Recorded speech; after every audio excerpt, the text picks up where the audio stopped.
The Gamer's own Eric Schweitzer sat down with the makers of Resident Evil Death Island. So let's throw it over to Eric. All right. Thank you so much for joining me for this interview. My name is Eric Schweitzer. I'm a writer for a website called The Gamer, and I got to saw the film late last week. I really enjoyed it, so I'm glad that we can have a chance to talk. The first thing that really struck me about the movie was just how advanced visually it's come throughout the series, and the fidelity in the characters' faces and the fluidity of the action. And I was just wondering if you could speak a little bit to the artistic and technological advances that this movie has made over previous versions. So the technology has been advancing year by year, obviously, and this one, of course, it's the latest technology.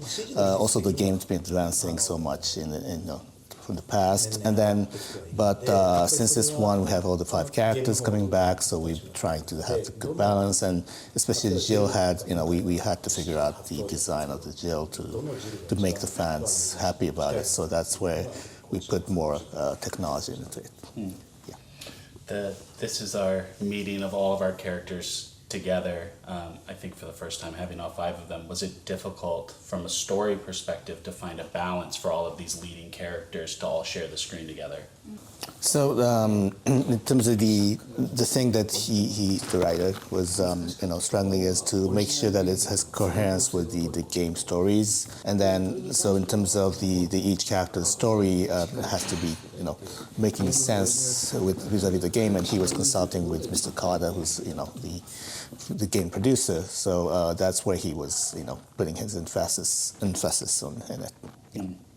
We also have a very unique villain in Death Island. I think that if you look back through Resident Evil history, a lot of our enemies are fueled by greed and seeking power, but this is a much more sympathetic villain. He's very driven by his trauma and his grief, and I wondered if you could speak a little bit to making a villain that's so much different than a lot of the villains we've seen before in the series.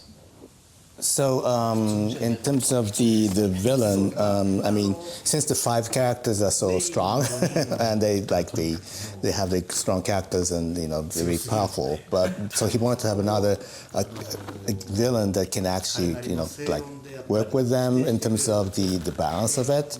But in terms of balance, it's not just the good and evil. It was more about having sort of actually sharing the same thought about being oppressed by the big, guys, the authorities, and having lived through the Raccoon City incidents and everything. So he's something that we can sympathize in the sense that actually they share the common sort of struggle with the heroes. So that's how he wanted to have it's a contrast, but again, it's more of a total balance of it. Yeah.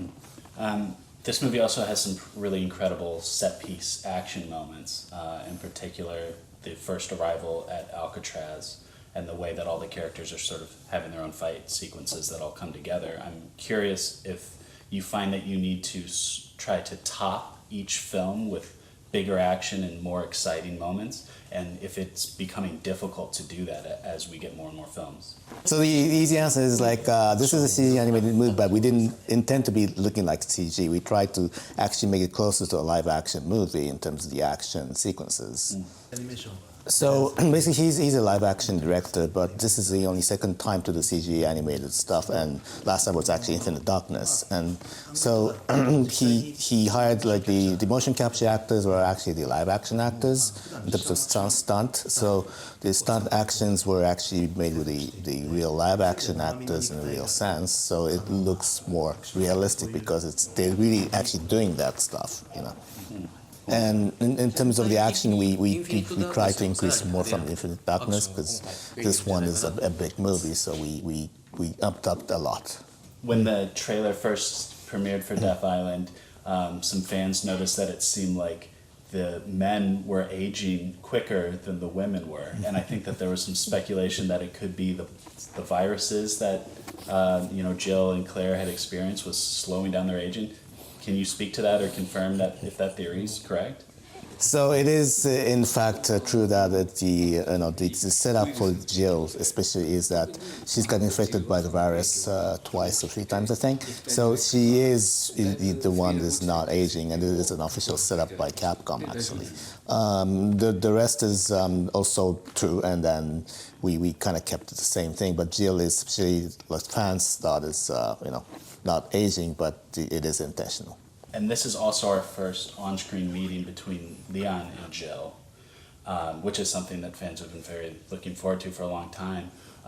And it's interesting the way that their meeting is played. It's almost as if they know each other by reputation. I was wondering if you could talk about how you approached having those two characters finally meet and how you decided the way that their meeting would go. Okay, so it seems like every press is asking the same question, but the thing is, it's kind of ambiguous in a sense that they may have actually met before, or they're so famous because they're legendary, so each other they may know each other.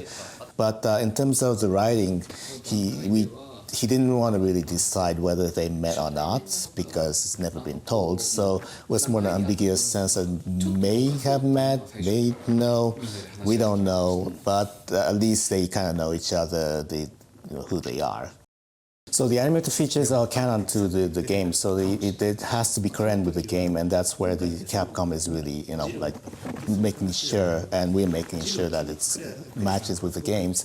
And in the future, we don't know. We may actually go back in time, and Capcom make a game that actually the two may meet. So we want to leave all the possibilities there, and then The other thing is, because it's ambiguous, one thing that we wanted to try is Chris is very worried about Jill, and it's the brother sister almost kind of thing.